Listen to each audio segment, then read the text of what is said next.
जी हाँ नाज़रीन, drama serials में वफा की नेक्स्ट आने वाली एपिसोड में आप देखेंगे कि इधर फवाद के बाप की याददाश्त आते ही उसे फिर से उसामा बहुत ही ज़्यादा बुरा लगने लगेगा। और जैसे ही उसामा उनका बेटा बनकर उनके सामने जाएगा तो वो उससे अपना पूरे का पूरा गुस्सा निकाल देंगे उस पर। उधर आप देखेंगे कि जब कहती है फवाद की माँ कि आप क्या कर रहे हैं, ये बेटा है आपका फवाद, जिस पर वो कहता है तुम भी मुझे बेवकूफ़ बनाती रही, अगर मैं भूल ही गया था कि ये मेरे बेटे का कातिल है तो तुमने भी नहीं मुझे बताया। जिस पर वो कहती है चलें, आपको याद तो आ गया ना, लेकिन ये उसामा है और जानते हैं आप आपकी इस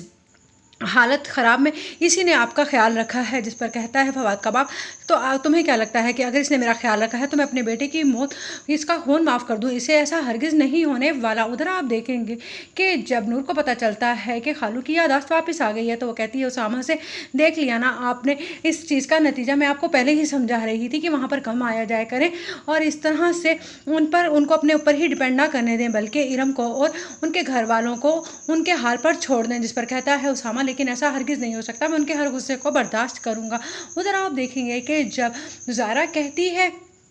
लिशबा से कि तुम्हें ज़रा ख्याल नहीं है मेरा, पहले मुझे जूस बनवा लेने देती फिर ही अपने काम करवा लेती। जिस पर कहती है लिशबा अब तुम्हारे आने वाले बच्चे के लिए मैं और कितनी कुर्बानियाँ दूँ, तुम्हें क्या लगता है कि तुम्हारे खाने पीने के ख्याल में घर के सारे नौकर तुम्हारी खातिर तवाज़ा में लग जाएँ। इतने में ताहिर वहाँ पर आ जाता है और कहता है कि किस तरह से बात कर रही हो तुम ज़ारा से इस लहजे में बात मत किया करो, मैं तुम्हें कितनी बार समझा चुका हूँ। इधर और ज़्यादा दुश्मन होती जाएगी लिशबा ज़ारा की इस खुशी से और वो कहेगी कि इस खुशी को मैं कायम हरगिज़ नहीं रहने दूंगी। उधर आप देखेंगे कि जब कहती है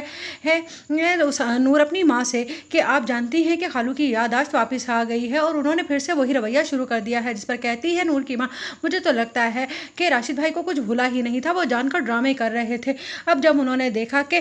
कुछ भी हाथ नहीं बन पाया और वहाँ से तो उन्हें चुपचाप घर आना पड़ गया है और तुम्हारी ज़िंदगी भी तबाह नहीं हो रही, तो उन्होंने याददाश्त वापस लाने का बहाना कर दिया है। जिस पर कहती है नूर अब तो मुझे भी कुछ शक होने लगा है क्योंकि इरम का रवैया कुछ बहुत ही अजीब सा हो गया था यहाँ पर आकर। जिस पर वो कहती है इसीलिए मैंने कहा उस लड़की पर नज़र रखो, वरना वो लड़की उसामा के पीछे पड़ी है, उसने मंगनी ज़रूर कर ली है लेकिन वो शादी हरगिज़ उससे नहीं करेगी, देख लेना एक ना एक